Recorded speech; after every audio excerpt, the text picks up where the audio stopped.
privileged upbringing with my mother who was a teacher, my father who was an evangelist and an author and a Christian leader, and just really the greatest thing that my parents gave me was my Christian faith, because these roots were sent deep, deep, deep down into my life as a young girl.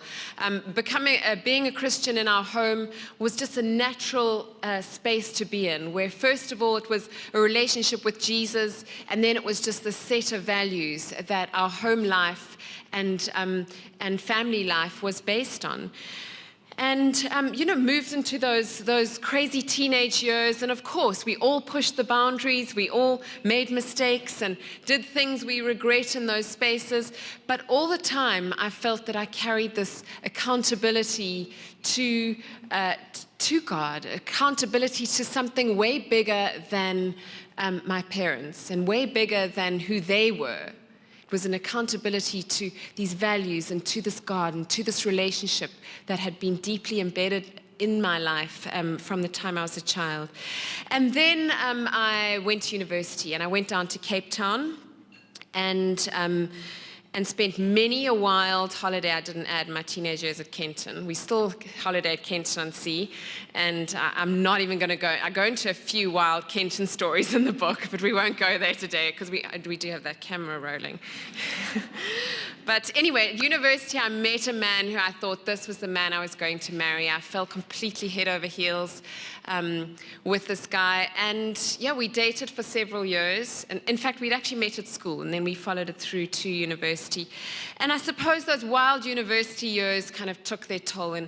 And before we knew it, he was making bad decisions in his life around alcohol and drugs and other women. Most of all of that I was unaware of. And I was really in a destructive space. I wasn't being treated very well, and I was making the choice to stay in that relationship. And again, I think probably all of us women here have been in that space where we stay in relationships that we know are not good for us. We know they're sort of abusive, and they undermine our self-worth. And we stay. The more we stay in them, the more we're unable to leave them, because we start to believe that is what we're worth and that is what we deserve. And that is really the situation I got myself into. And this relationship went on probably for about 3 years longer than it should have. And so many times when I look back, I see how God was really trying to move me away from that relationship and out of it. And I just refused to leave it. I didn't have the courage to be on my own. And I think eventually God realized he was going to have to speak a little bit louder. And you probably are all familiar with that C.S. Lewis quote that says, "God whispers to us in our pleasures, speaks to us in our conscience, but shouts in our pain."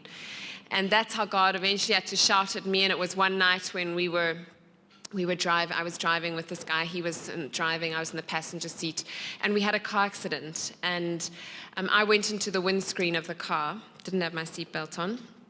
And what transpired that night, well, it was the worst night of my life, I can comfortably say. I remember straight after that accident pulling the visor down and just looking into that mirror and just seeing two little eyes staring back at me. My face was absolutely covered in blood. And as I put my hands to my face, it was just covered in glass. And I didn't, as a woman, you got to know, we all know our faces are probably the most precious thing to us. And I had no idea how badly I was cut and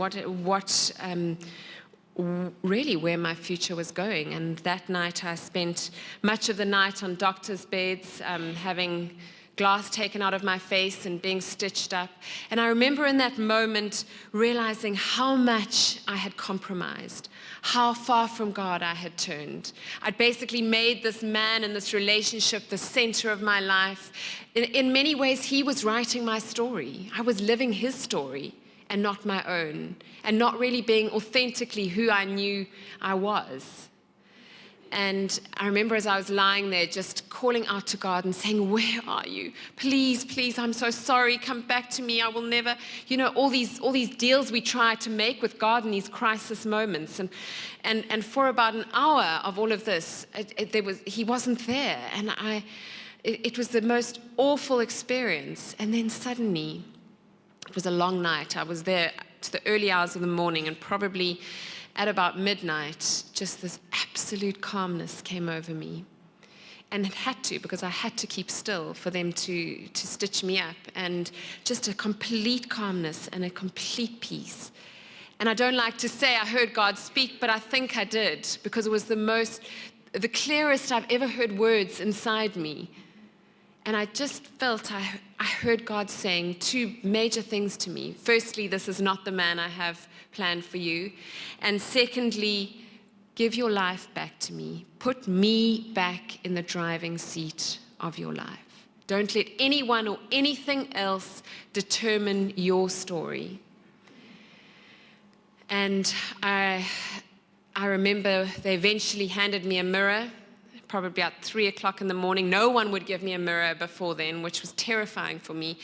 And I remember looking at myself, and I'd almost become a stranger to myself. But I made a decision at that point that nothing and no one would ever take the place of Jesus in my life. And that he was going to author my story, and he was going to be in the driving seat, figuratively and literally, of my life. And literally a week or two later, feeling very vulnerable with big plasters all over my face, I chose to break off the relationship and really just brought Jesus back in, went back to church, started mixing with Christian friends, started just pressing into authentically who I was and who I knew I had been grown to be. And I didn't know if my face would ever heal. It was a miracle that it did, but at that point I didn't. But I knew where I had to go and the decisions I had to make about my own story.